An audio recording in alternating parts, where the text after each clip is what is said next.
Welcome to The Know. I'm Ashley Jenkins. I'm Ryan Haywood. We're one step closer to full legitimacy for eSports. We've got a full-blown cheating ring scandal in Starcraft 2, resulting in 11 indictments, 8 arrests, and 1 person on the run. Where were all these video game police when I was in high school? I mean, like screen cheaters, low-ping bastards, come on. None of them got arrested. Progress takes time. This scandal has been unfolding for several months, with South Korean authorities yesterday releasing the full details of their investigation. Yeah, the Changwon Regional Prosecution Services Special Investigations Division has been looking into the cheating ring since January. For one set of throne matches, one top-tier pro gamer was charged, along with 2 financial backers who provided the money. 1 who placed the bets, and 4 brokers who facilitated the relationship. In another set of throne matches, 1 pro gamer was charged along with another financial backer. A final financial backer for that match still on the run. Oh, the cops really should have built some more Vikings. He's gonna pull some Thelma and Louise. Or, if you want to put in game talk, it's like when you're trying to finish a ranked match and they've all got that one asshole SCV who's just hiding in your abandoned command center. He escaped into the fog of war. One of the 2 pro gamers arrested as part of this investigation is 19-year-old Life, one of Starcraft 2's top 50 players with a number of achievements under his belt. Life, aka Lee Seung-hyun, allegedly accepted a total of 70 million won, which is South Korea is so serious about pro gaming, they call their currency won, for throwing 2 matches in a StarCraft 2 tournament. That amounts to about 60,000 buckaroos US. Wons, more like losses. Hey. Nope. This. Nope. Not taking credit for that one. The other player, Byung, the 23-year-old Jungwoo Yong, is accused of taking 30 million won, around $30,000, for throwing a separate match. Now, these arrests come after a separate incident last October, which led to 12 indictments and 9 arrests, and those included 2 players, an esports journalist, and even a StarCraft 2 coach. However, this new set of arrests shows that StarCraft 2 match fixing goes much deeper than previously thought in South Korea. Nearly 70% of all the money ever awarded in StarCraft 2 has gone to players in South Korea. So it's not really a shock that some of these match fixing has coalesced there. Yeah, cheating in esports or any kind of big money competitive events really is not unprecedented, but we don't often hear about people getting arrested for their part in cheating when it comes to video game tournaments. Most of the time it just leads to bans from the sport or the game, instated by the game's developer, in the US at least.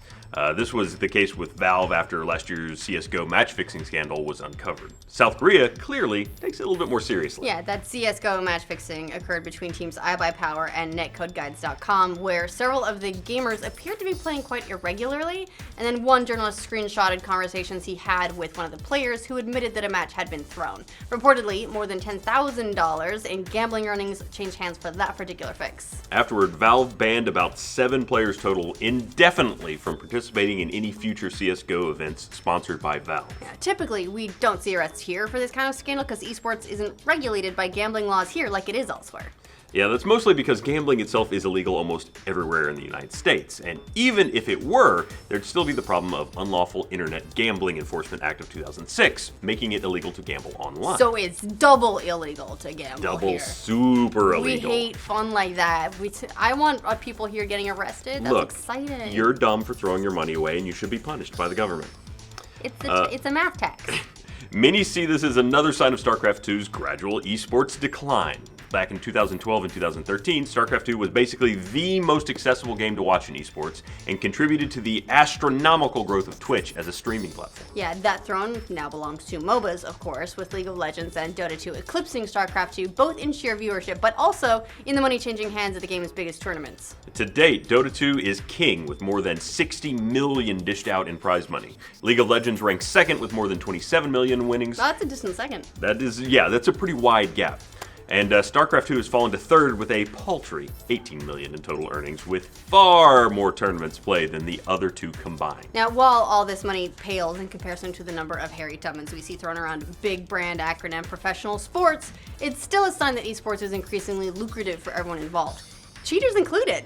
Beyond match fixing, there have been plenty of other examples of cheating in the esports world. There was another cheating scandal in CSGO back in 2014 when 2 whole teams were banned from participating in DreamHack after hacks were found on players' computers. Yeah, there's also been the case of people using exploits and glitches and unsportsmanlike behavior in other games as well. That all sounds like real sports. Dota 2 team Union Gaming has come under fire for unpausing matches mid-tournament. How dare they, for instance? At the time, there weren't any rules in place for that kind of behavior. Seriously, someone hacked at DreamHack? It seems like they kind of asked for What? that, though, right? I mean, you put it in your name. But they're just hacking your dreams, Ryan. Well, my dreams are in video games.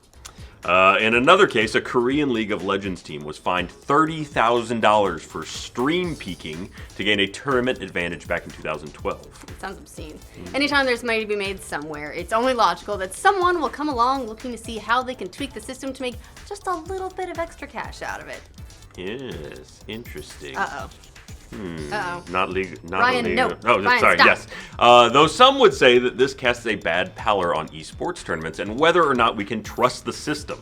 Others would say that this just demonstrates esports legitimacy. Right. It's worth cheating in. So as for staying power, look, it's yet to be seen. Cheating and gambling is a huge part of basically every other sport on the planet. I mean, it's estimated that over $380 billion is made on illegal sports gambling every single year. And so so really, esports got a long way to go to catch up. Yeah, plenty of money still yet to be lost, or made, but mainly lost.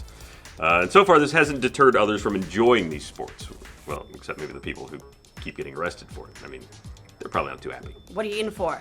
I cheated at video games. Oh.